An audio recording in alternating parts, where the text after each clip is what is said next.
So,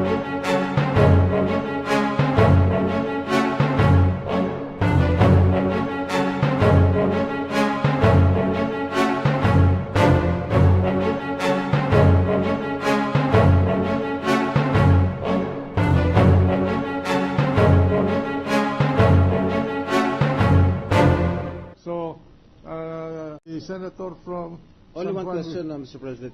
Yeah. Di ba ho yung kahulugan ng talumpati ni Chief Justice Corona na sinasabi niya wala siyang tinatago at regular siyang nagsusumite ng kanyang salin sa inyo, di ba parang implied waiver na ho yan? Ilabas nyo na yan, pwede na yan. Bakit hindi nyo may bigay sa amin? Isa lang pong dahilan, yung rule po ng Supreme Court ng May 2, 1989. That's all, Mr. President. Mr. President, wait a minute. The next one in line is Senator Pimentel. Salamat po, Mr. President. Papayuhan ko lang po yung witness natin na Madam, huwag kayong matakot dun sa May 2, 1989 resolution. Nabasa ko na eh. Hindi naman ito made in bad faith ang aming sabina. Hindi naman ito fishing expedition. Hindi naman ito extortion. So wala kang dapat katakutan kung mag-comply po kayo. At saka, nailabas nyo yung salin eh. Nagpaalam po ba kayo sa korte bago nyo ilabas yung salin? Dala ko lang po. So alam ninyo na may karapatan kayong ilabas yan sa opisina ninyo. Tama? It's within your powers to do it. Right?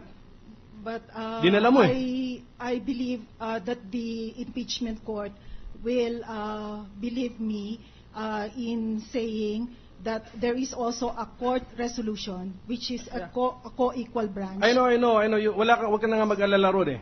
It's within your powers to bring those documents out of your office, correct? Right. Out Ginawa of mo eh. courtesy for the impeachment court. Right. You have it with you now. So that means that if it's within your powers to bring it out, it's within your powers to surrender it to this impeachment court today, because the policy and the mandate is not to waste time, to make up for the time we lost yesterday. So anyway, I have given my advice to you. You have nothing to worry about. I think there will be lawyers who will volunteer to defend you, and I also believe that the Supreme Court is composed of reasonable people, and they also understand the May 2, 1989 resolution. You have nothing to worry about. Thank you. Senator Vergara, that's 2 minutes. Senator Vergara. Not to add to further confusion, Mr. President. Mr. President, I concede all the technical and legal arguments presented by our colleagues. But I think we ought to now grasp the reality. Number one, the witness already brought with her the subpoenaed documents. Number two, she admitted that she's willing to surrender them out of obedience to this court. And the reservation that she made later on to get authorization was almost like an afterthought. But she already manifested to us that she's willing to surrender the documents, and that would have solved the problem we are encountering now. As it is, Mr. President, we are speculating of a potential showdown with the Supreme Court.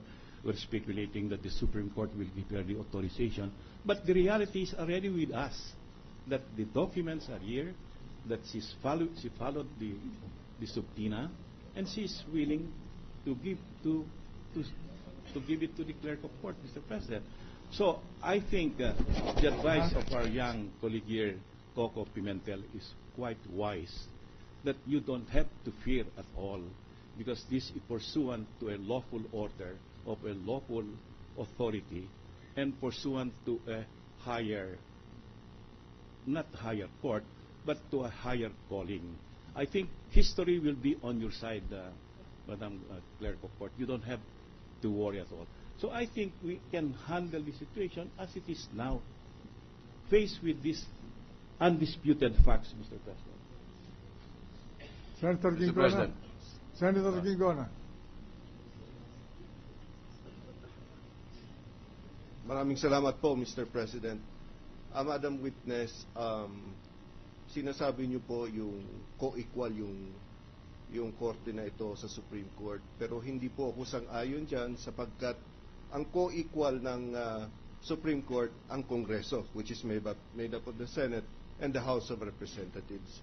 Ito po, hindi po Senado ito, impeachment court ito. True, it's made up of senators, but that's why we had to take another oath because we are a different body. And therefore, hindi po pwede ang Supreme Court na makialam dito kung may proseso tayong hinihingi. So, Madam Witness, pakiusap ko na kung if you see it proper, kung pwede, sundin nyo ang impeachment court sapagkat ang impeachment court ay hindi kapantay ng Supreme Court. Yun lang po. All right. The matter has been sufficiently majority floor leader. Yes, Mr. President, with due respect to everyone, to all concerned, there was a ruling by the chair that the SAL-N was ordered to be turned over to the court. May I know if there is anyone objecting? Senator Arroyo was merely manifesting and airing the plea of the witness. So if there is no objection, we can carry on with the ruling. If the senator is objecting, then we can take a vote on the ruling of the chair.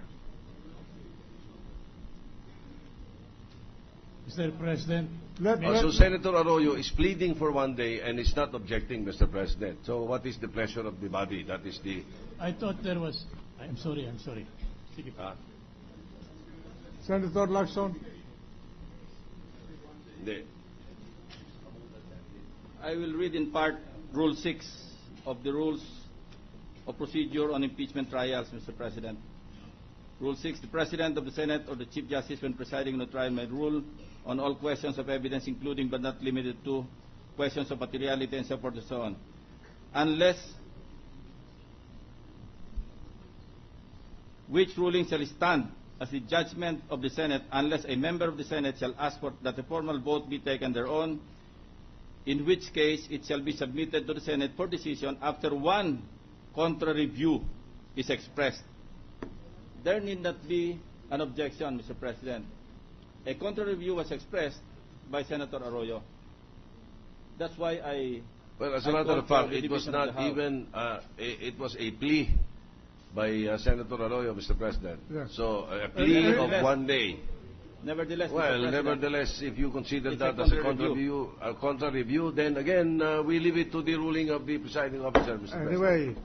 Anyway, the chairs has ruled that we now require and order the witness to surrender to us the SAL, the pertinent SALN that she brought to this court. So ordered.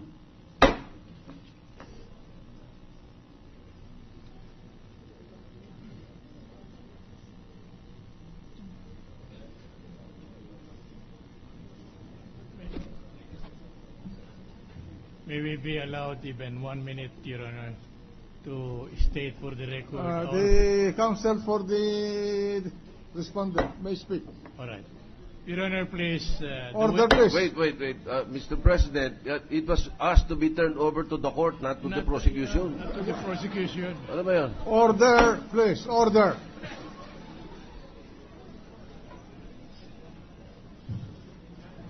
No laughing, please, in this court.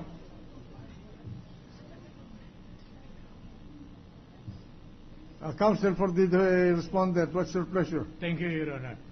Now, we are apprehensive, Your Honor, that after the turning over of this son of the Chief Justice, Your Honor, the witness may be subjected to disciplinary action by the Supreme Court for violating the rules of procedure covering this particular instance, Your Honor. Now, my question is this, Your Honor. Kung sakali po bang tanggalin ito o orderan ng Supreme Court na ma-dismiss siya because of this infraction of the rules and regulations of the Senate, ito ho bang kagalang-galang na hukumang ito, ma-order na ibalik siya as against the ruling of the Supreme Court? We wanted to obviate that kind of a disastrous calamity, Your Honor. Yes, Counsel. As counsel for the respondent, may I request you to convey to him the request of this court that being a impeachment court ordered by the people to solely try and decide this case, to bear with us and not to punish this witness for the order of this court.